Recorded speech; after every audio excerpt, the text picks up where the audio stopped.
Здравствуйте, ребята.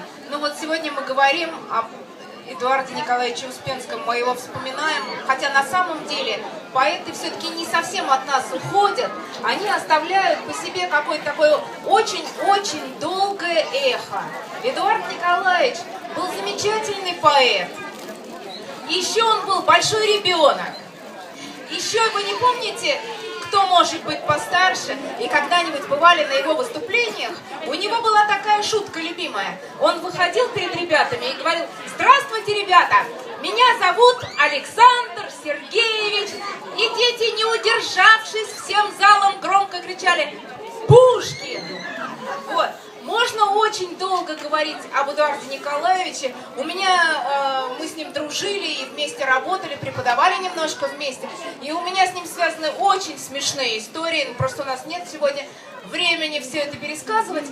И я просто хочу одно из любимых у нас в семье стихотворений Эдуарда Николаевича здесь прочитать.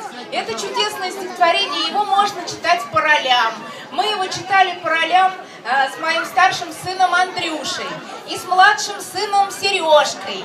И я его хотела даже сегодня со своей внучкой Майей прочитать по ролям, но Майя идти на сцену отказалась. Поэтому я читаю одна. Мама приходит с работы. Мама снимает боты. Мама заходит в дом.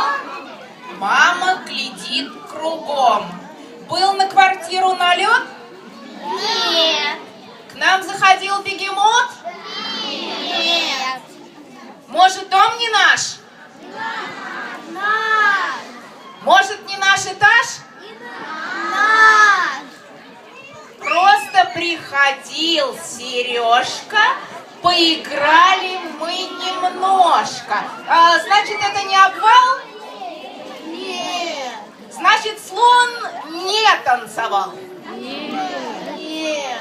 Очень рада оказалась, я напрасно волновалась.